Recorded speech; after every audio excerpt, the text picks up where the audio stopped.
An off-grid builder tries running a 60-watt mini fridge on 12 volts, but when the compressor kicks in, the inverter trips an alarm and shuts down. This failure stems from a flawed assumption. Beginners take the 60-watt label and multiply by a 24-hour runtime, plotting a continuous line suggesting a massive 1,440 watt-hour daily requirement. But this static math leads to an oversized system that is still technically failing. The physical evidence is found in tripped low-voltage disconnects and overheated terminals, and compressors that stall before they can even start cooling. To build a reliable power supply, we have to stop treating the fridge as a fixed number and analyze it as a dynamic load.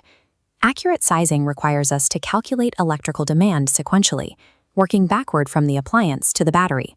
This approach breaks the system into 4 specific nodes: the load, the inverter, the transmission, and the storage. Establishing a functional 12-volt fridge setup requires abandoning spec sheet estimates in favor of a rigorous thermodynamic model. We begin with Node 1, the load. Compressor refrigerators are defined by a cyclical thermal threshold. They don't run continuously.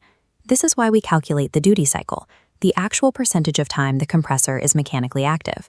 A standard mini fridge in a moderate climate generally operates on a 35% duty cycle. In practical terms, that means the motor is only drawing power for about 20 minutes of every hour. To find true power demand, multiply the 60-watt running draw by the 0.35 duty cycle. The system requires an average of 21 watts to maintain temperature. Multiplying that 21-watt average by 24 hours gives our daily energy consumption, 504 watt-hours. This is a significant departure from the original 1,440 watt-hour estimate. Environmental factors like high ambient heat or poor ventilation behind the coils will force that duty cycle higher.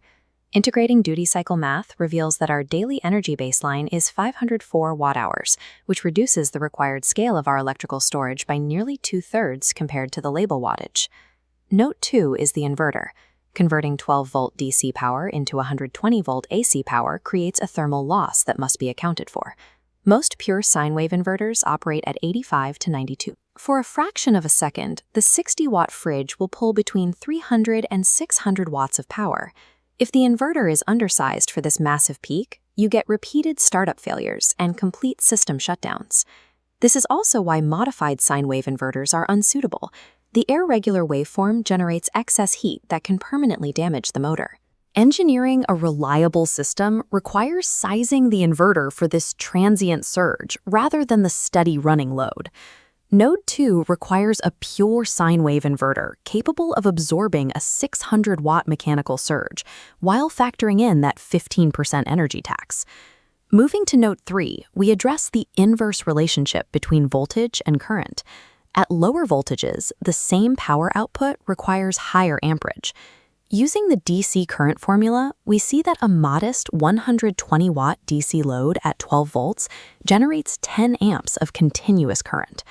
10 amps is a high continuous load for such a small appliance, creating significant heat in the cables. During the 600-watt compressor surge, that current spikes to 50 amps on the DC side of the circuit. If the copper wire is too thin, this 50-amp spike causes an acute voltage drop. The inverter detects the resulting dip in voltage, assumes the battery is empty, and triggers a low-voltage disconnect before the fridge can start. To prevent this, use thick, short cables and mount a fuse as close to the battery terminal as possible, protecting the system from short-circuit current.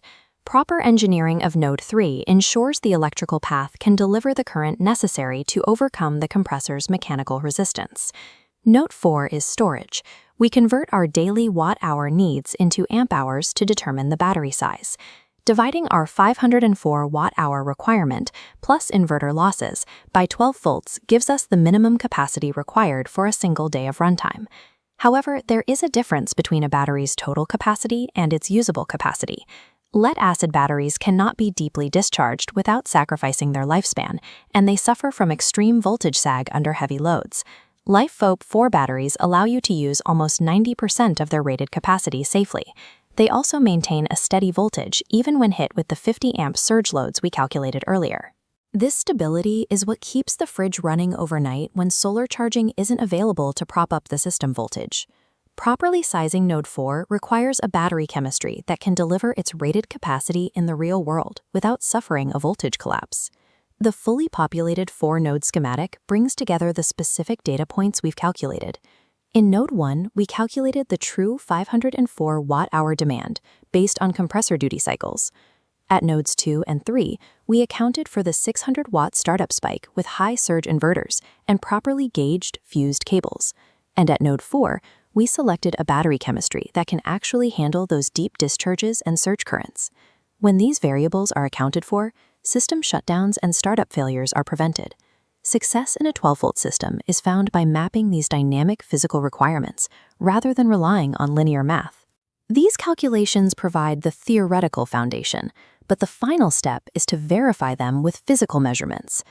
Next lesson, we'll use clamp meters and data loggers to capture the real-world behavior of these compressor systems as they cycle throughout